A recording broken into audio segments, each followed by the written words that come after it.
Topic po natin ngayon, 8 possible warning signs ng atake sa puso or heart attack bago ito mangyari. So bilang internist cardiologist, lagi yan naman nakikita ko, sakit sa dibdib, high blood. Pero ito, maganda to. Merong pag-aaral na as long as 30 days bago magkaroon ng heart attack ang isang lalaki o babae, meron na daw parang pakonti-konting sintomas na binabaliwala. So yan ang gusto natin. Kasi pag yung matinding sakit ng dibdib na, inatake na agad, wala na tayong magagawa. Pero 1 month before, may warning signs na. Okay, so tingnan natin itong 8 warning signs. Hindi naman to 100%, pero nakita nila sa pag-aaral, parang meron na. Number 1, fatigue, pagod. Kadalasan nakikita to sa mga babae. Parang iba yung pagkapagod nila. 1 month before atakehin sa puso, yung mga ilang babae, parang mas pagod sila, mas hirap na sila. So, hindi lang nila pinapansin, bakit parang sobrang pagod lagi? Diba? So, pag may ganyang sign, isipin natin, baka hindi normal. Pa-check na tayo sa puso. Yan po, linya ko yan bilang cardiologist.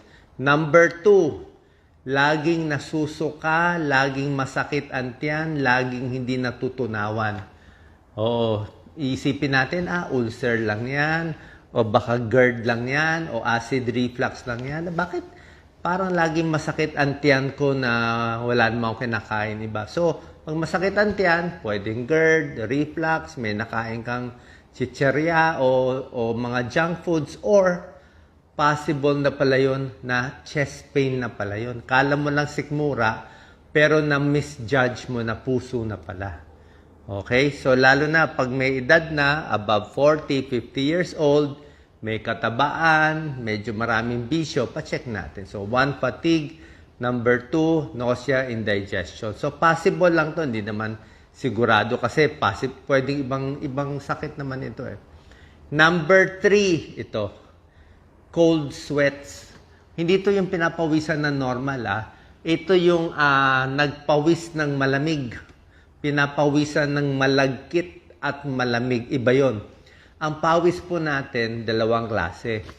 Meron tayong pawis na nag-exercise na initan. Yun yung pawis na maraming tubig. Malabnaw lang yon. Pero meron tayong pawis na yung pawis na sobrang kaba, may sunog, may kaaway, may problema, panic attack. Yung pawis na yan, malagkit, may mga fatty, may fats yung sa pawis natin. So, ibang pawis yun. Masamang pawis yun. So, pwedeng nervyos or pawis yun ng heart attack.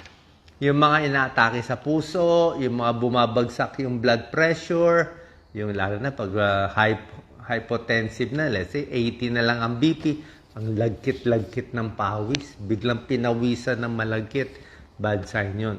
Okay? Minsan nangyayari yan, 2 weeks, 1 month bago atakihin sa puso. Number 4, madalas kumakabog ang dibdib for no reason. Siyempre, bago naman totally magbara yung ugat sa puso, bago umabot sa heart attack, minsan pa konti-konti na muna yung bara niya. So, pag nagbabara yung ugat sa puso, nagkukulang na blood supply, nagiging irritable yung puso. Kaya minsan normal tibok, tapos parang hinihingal, biglang bibilis ang tibok, tapos okay na naman, tapos babalik na naman. So, until magbara na sa puso. So, warning sign na pala yun. Okay? Kaya kahit ako, kung nakakaramdaman ako nitong mga warning signs, siguro baka wala lang, napagod lang tayo, overwork.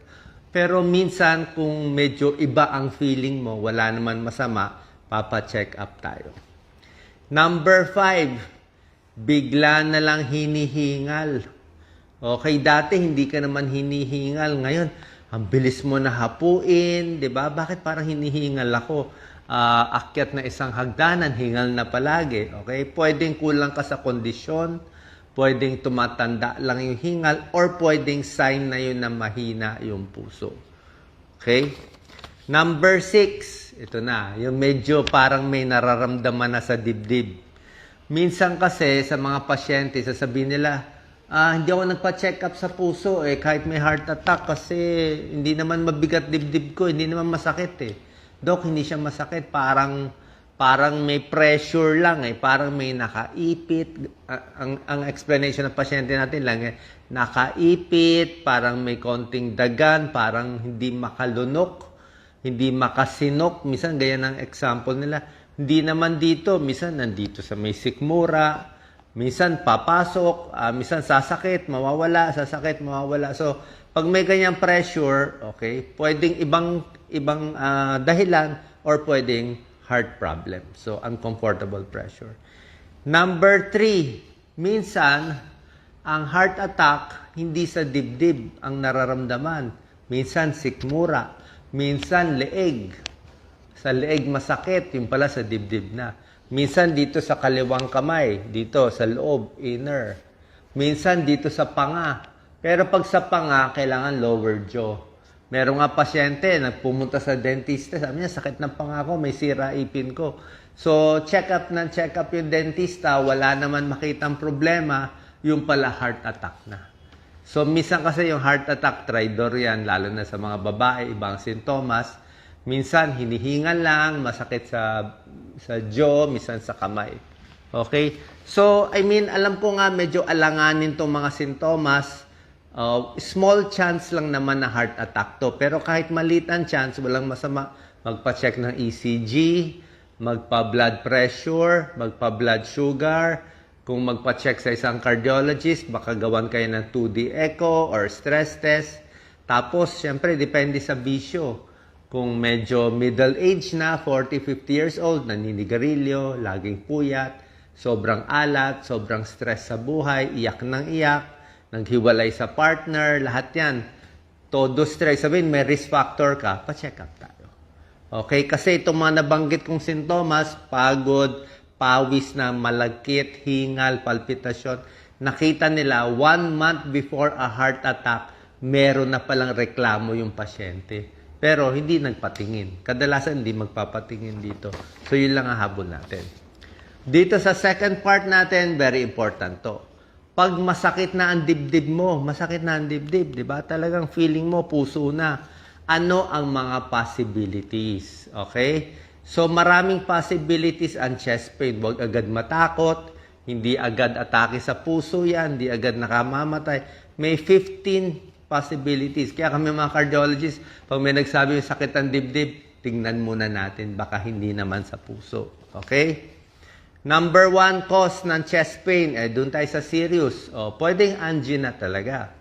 Pwedeng may bara talaga sa puso. Let's say, lalaki, middle age, diabetic, naninigarilyo, depende nga po sa patient profile.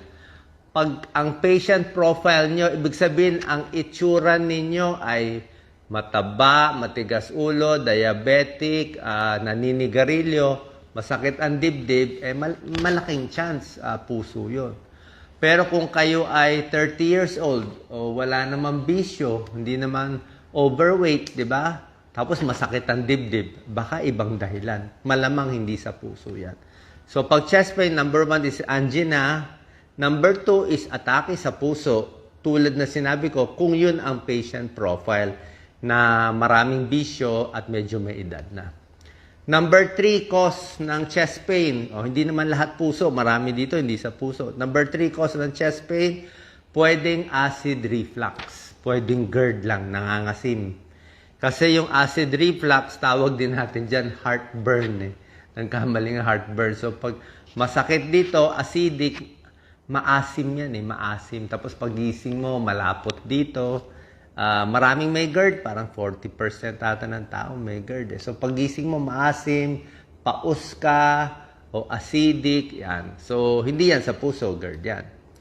Number 4, possible na chest pain, ituro nyo. Lagi ko sinasabi, ituro nyo saan masakit. Marami ako nami-meet na OFW na tuwan-tuwa nga na tutulungan daw na video natin. Sige, saan masakit sa dibdib nyo? Turo nyo isang daliri lang. Pag naturo nyo na isang daliri, dito man o dito, kaliwa man o kanan, malamang hindi na yan sa puso. Kasi pag natuturo mo na isang daliri, nasa ribs na yan May ribs tayo. Pag ribs yan, costochondritis na yan. Baka nadaganan mo yung dibdib mo o nagbuhat ka o kulang ka sa stretch. Masakit ang dibdib, buto lang yan, so no problem. Okay? Number 5, another cause ng chest pain. Tingnan mo, baka may plema ka, ang dami mo dinadahak na plema, baka pulmonya. Baka yung sa dibdib kasi hindi lang puso na dyan, may baga, baka baga ang depresya, pulmonya. Number 6, cause of chest pain. Ito medyo serious tong number 6. Rare naman to, bihira lang. Pero deadly to, pulmonary embolism. Ito yung pulmonary embolism, may blood clot na muong dugo sa paa.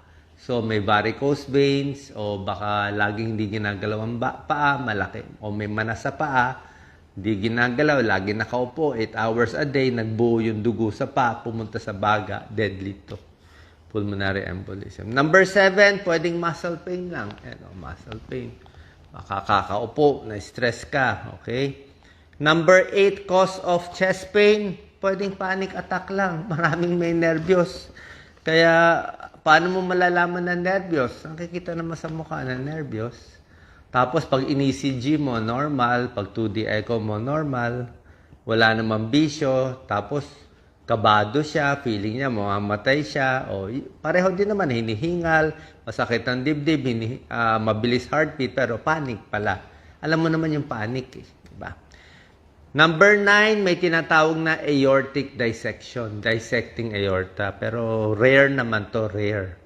Rare to pero deadly. Merong namamatay dito. Ito kasi minsan, yung mga ganitong sakit, parang parang malas lang ba talaga? May ganun lang talaga. Hindi mo ma-diagnose, hindi mo mahuli. Pinanganak na mahina yung aorta. Kaya nagda-dissect.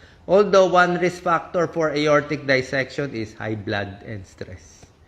Number 10, peptic ulcer disease. Pwede rin yan. Nabanggit ko na, acid reflux. Number 11, masakit ang dibdib, masakit bandang tiyan, pwedeng gallbladder, bato sa abdo. Okay?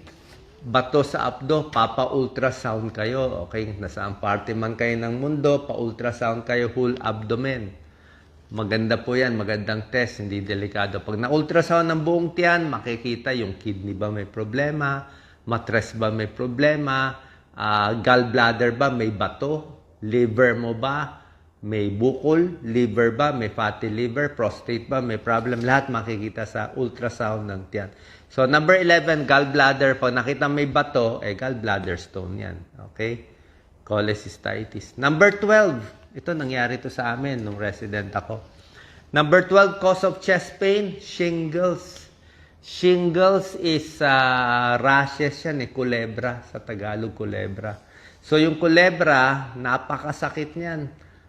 Usually sa edad 50 patas. Minsan may kulebra dito sa mata, pwede makabulag. May kulebra dito, meron sa paa, at meron din minsan sa dibdib.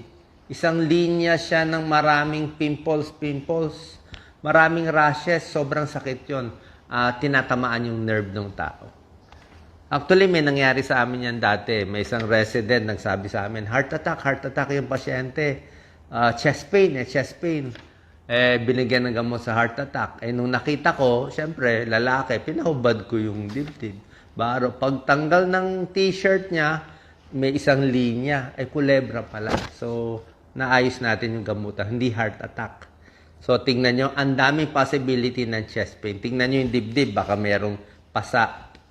Number 13, out of 15 to lahat cause of chest pain, pwedeng lung problem. Diba? Baka may sugat, o baka may pulmonary problem, pwede rin. Number 14, pwedeng rib fracture. Ito rib fracture, siguro na-injure ka o nasuntok ka. O na-fracture yung ribs, chest pain din yan. And number 15, last, pwede yung chest pain mo, baka ibang parte ang masakit. Baka likod pala masakit, naramdaman lang dito. Baka leeg mo masakit, dito mo lang naramdaman. O baka kamay mo masakit, nare-refer lang yung pain. Okay? So tulad na sinabi ko, ang tunay na sakit sa puso, usually, ang sakit niya mga 5 minutes up to 15 minutes yung bigat ng dibdib. Pinakamatagal, 30 minutes. 5 minutes to 30 minutes. Pag ang sakit sa dibdib nyo ay less than 1 minute, hindi na yan sakit sa puso. Pag sakit ng dibdib nyo, maghapon, 2 oras, hindi na yan sakit sa puso. Usually, 5 to 15 minutes up to 30 minutes. Tapos, pag napapagod, bibigat ang dibdib. Pag nagpahinga, nawawala. Typical yan sa tunay na sakit sa puso. Saan pa nakakuha kayo ng idea? Kung duda kayo, may heart problem kayo, base sa patient risk profile, pa-check tayo sa cardiologist. Pero kung hindi naman, don't worry, malamang ito lang mga ibang muscle pain lang. Okay? Sana po nakatulong tong video kasi alam ko marami sa inyo ay ang sumasakit sa dibdib. Salamat po.